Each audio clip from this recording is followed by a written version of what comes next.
Hey everybody, this is Chuck Marone with Strong Towns. Nice to see you today. It's a February in Minnesota, in my hometown of Brainerd. It's like 95 degrees. Now it's not quite that warm, but it's ridiculously warm for this time of year. I want to talk about parking today. I've been in a little bit of a, I think it's a good thing, parking conversation so far this year. I want to tell you what happened. I was contacted last year by the staff for a Minnesota senator, Senator Omar.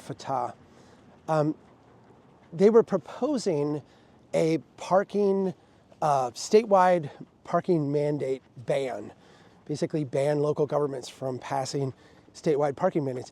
Oh, do we have enough parking? They asked me, would I come down and support it? Would I come down and speak at the press conference? Would Strong Towns endorse it?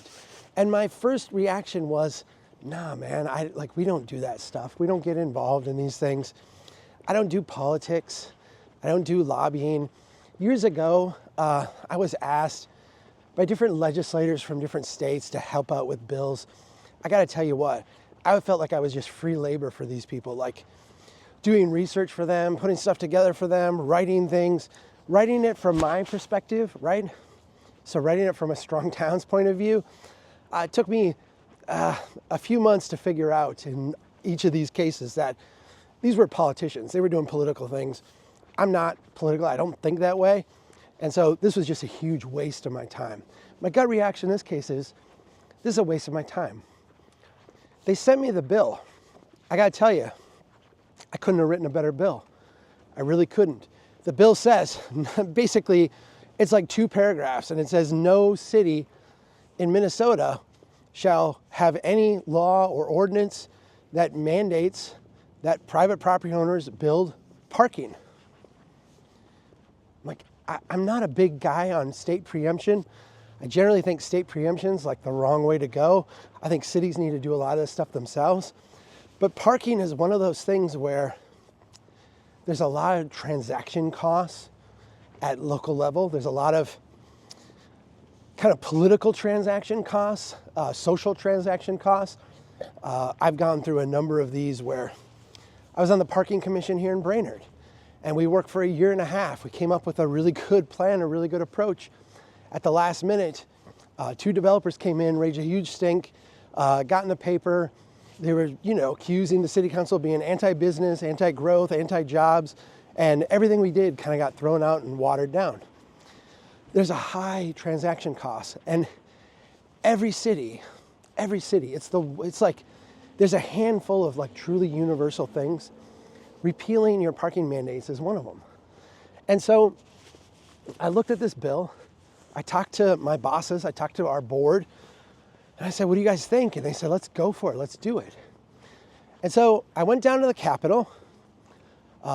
I said that I would speak at this press conference.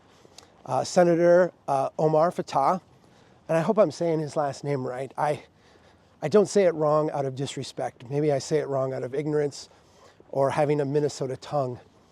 But I don't say it wrong out of disrespect. He was a really cool guy. He was really nice. We had a nice talk, a nice conversation. He, I think, is very brave, very visionary in promoting this. One of his friends is a U.S. Representative, Elon Omar. She was also there, and I did not know this about her, but she apparently, when she was a staffer at the city of Minneapolis, had parking reform as one of her major issues. So she was there, also spoke in support of this, and that was very nice. I mean, she was really cool. Again, she was nice to talk to. She is a politician. She knows how to work the room. She did a really great job. I don't spend a lot of time around politicians, but I get the vibe, and she's very good, and she's very interesting. And anyway, she was also pretty cool. I got up and spoke. I did my little part. I thought it was a really good room, really good vibe.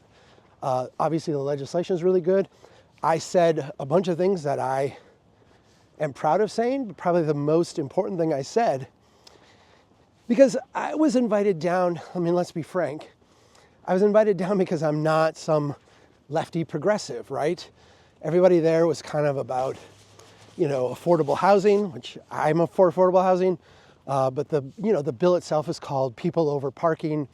There was a very kind of Twin Cities urban vibe to this whole thing.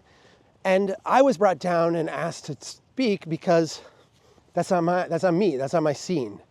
I don't have a problem with people like that. I don't have a problem with the progressive urban scene. I feel like I work real well with them.